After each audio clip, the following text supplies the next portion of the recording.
Welcome to DXB Today. Fantastic to see you and wonderful to see this combination. This is the first time this is happening, isn't it? Brilliant. So let's find out what's coming up on today's show.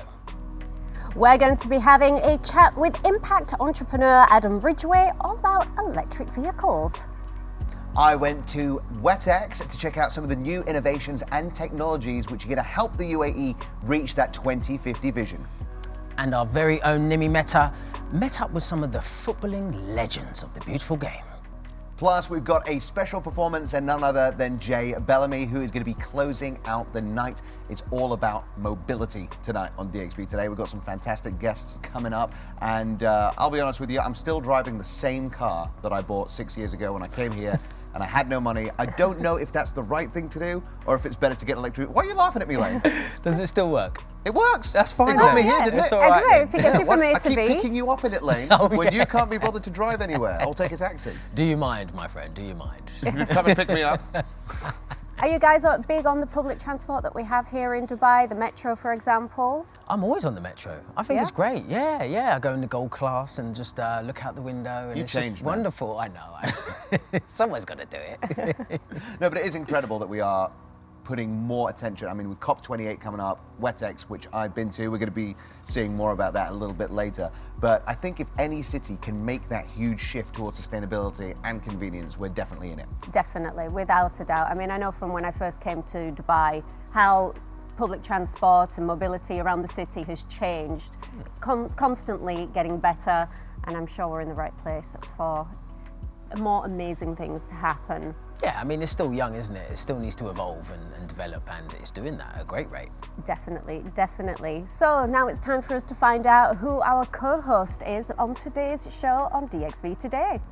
Hello, I'm Baharash Bagherian, CEO of URB, and I can't wait to join you guys in the studio later on.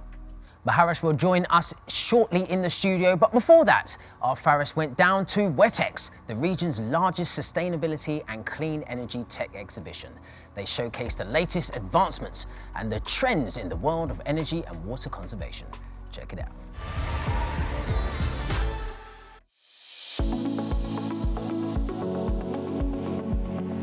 Yes, we are here at WETEX 2023 Dubai Solar Show, an initiative by DEWA to showcase some of the amazing companies and the amazing work that people are doing in the industry to make sure that the future of the UAE is a lot more green. We're going to be speaking to some of these innovators throughout the day. Come and join us.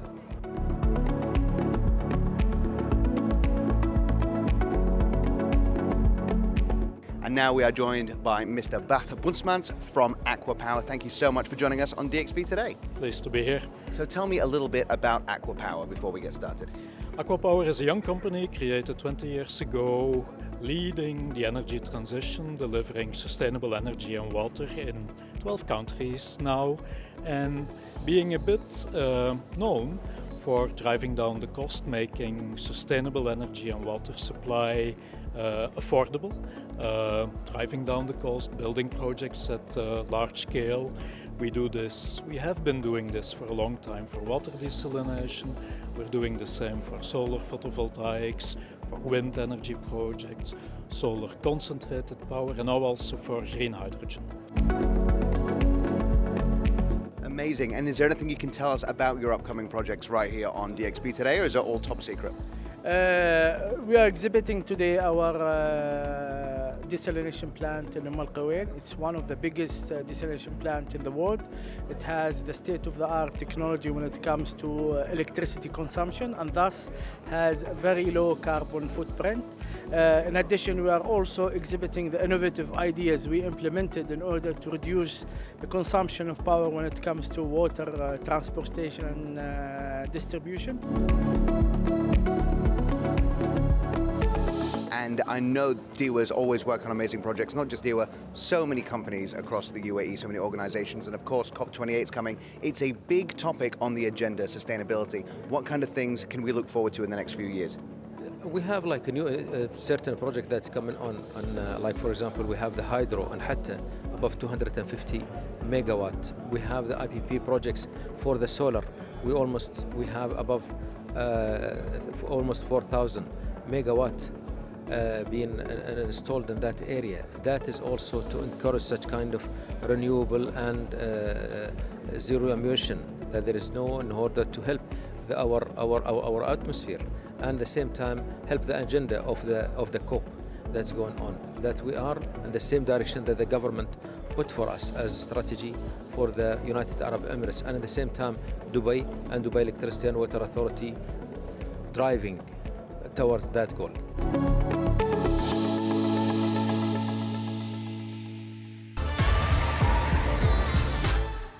It was such an insightful experience, honestly. I mean, some of the technologies they're using, especially at ENOC with hydrogen production and also with sustainable vehicles to pump petrol as well, which I'm sure there's going to be a lot about that a little bit later on. Well, I cannot wait to discuss it with our guest co-host. You were definitely the right presenter to go and film that VT. Now, today's guest co-host is the CEO of a multidisciplinary company instrumental in crafting the cities of tomorrow.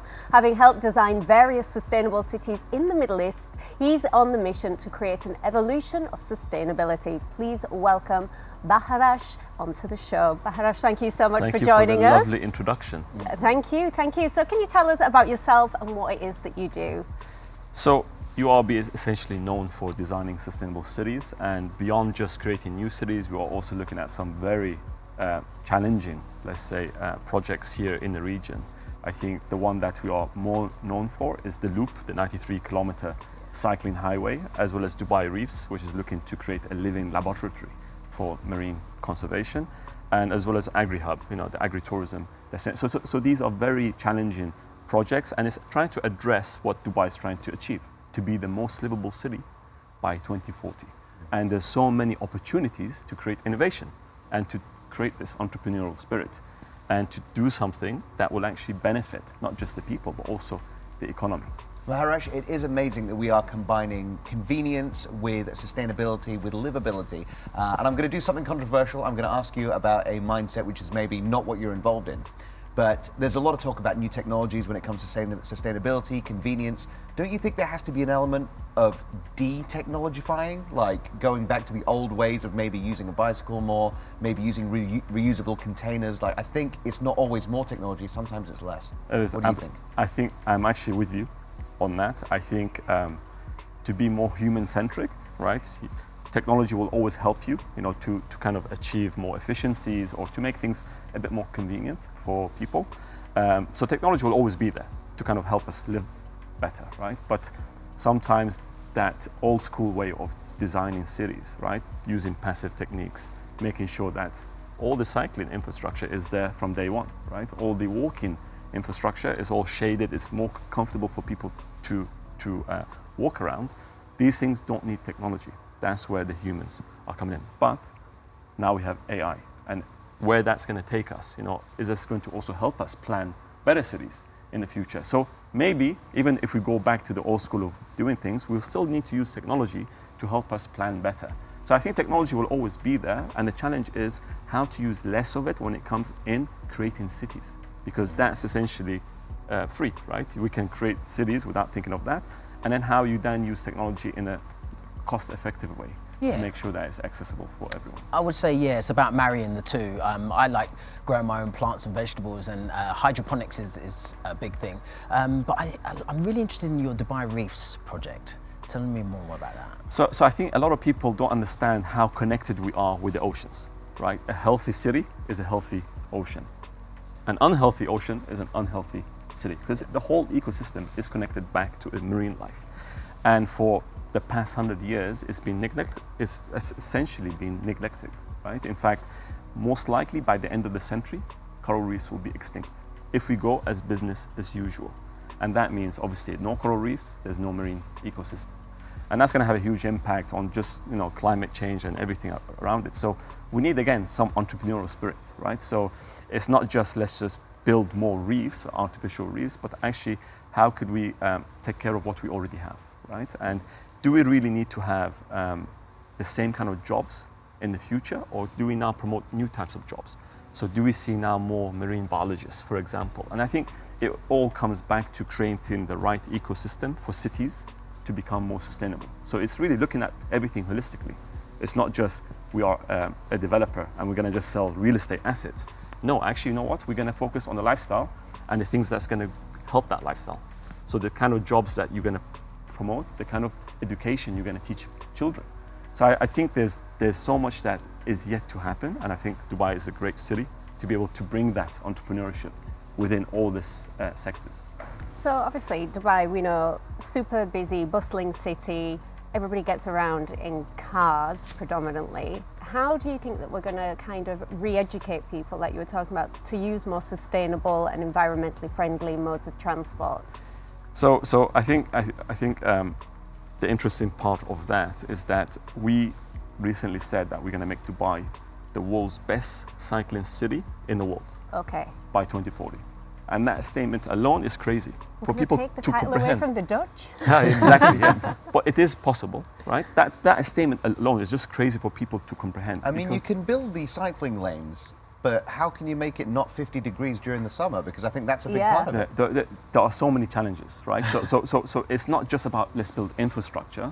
I think if you look at all these cities that are the most cycling friendly, Amsterdam, more than 2/3 of people, they cycle to do their daily commutes, right? And the reason is because it's more inconvenient for people to actually drive. And they have the cycling culture. We have the car culture.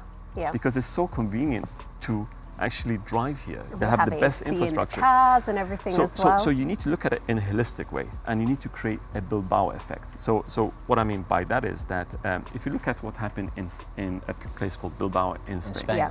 when they built the Guggenheim Museum. This was a dying city, by the way. It was an industrial city dying. They built one building. They made that investment. Suddenly, it thrived. More tourism came. The economy diversified. So we need this kind of effect when it comes to the infrastructure here in Dubai to create that flip. Well, that's the thing. How big of a undertaking is that? Because I know some of the cities we always mention when it comes to public transport are like London, Paris, Amsterdam. These are old cities which were built originally around walking and horse carts. But Dubai is very much built around cars. So you've got these massive highways, service roads. Are we going to have to deconstruct some of that, or are we talking new developments when it comes to livability and walkability? I think it's new developments and it's also reconfiguration of streets. So we had a team on the ground to actually go around Dubai. There are many areas where actually you could create these cycling lanes. There are sometimes you might have a 15-meter pathway, and those areas are great to actually add dedicated cycling lane. But here's the issue: it's not just about just creating lanes here and there, because for you to be able to cycle everywhere, you need a complete network, right? And it's trying to focus on the places where they need it more. So when you do new developments, it's much easier to put the policies and legislations so for developers to include cycling in those communities.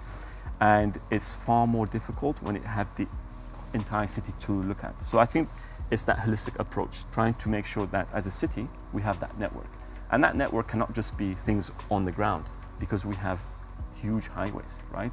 5 lanes, 6 lanes sometimes on both sides. How do people go from one side? And it's not just about let's create a bridge where you go from. If you look at places like Europe, they've got some beautiful infrastructure. So it's no longer just a utility. It's great to use them, right? You need that kind of mindset where it's beautiful. These are places that you could even take a photo from it, right? So how you can adapt your public realm and all your infrastructure where the cycling is the things that people want to do. That's your first choice. And I think if there's any city that can do it, it is Dubai. Definitely, without a doubt. We're here, loving and living in the best city. Well, thank you so much, Baharash. And we'll be cycling there soon as well. Baharash, thank you so much. You're going to stay with us, and hopefully we're going to chat about everything mobility and cityscaping a little bit further in the show. But now it is time for us to find out who is playing us out on tonight's show. So let's take a look. Hi, I'm Jay Bellamy. I'm from London. I'm very excited to be performing at DXB Today. Big up the one like Jay Bellamy. So after the break, we find out more about the impact of electric vehicles with the CEO of One Moto. Stick with us.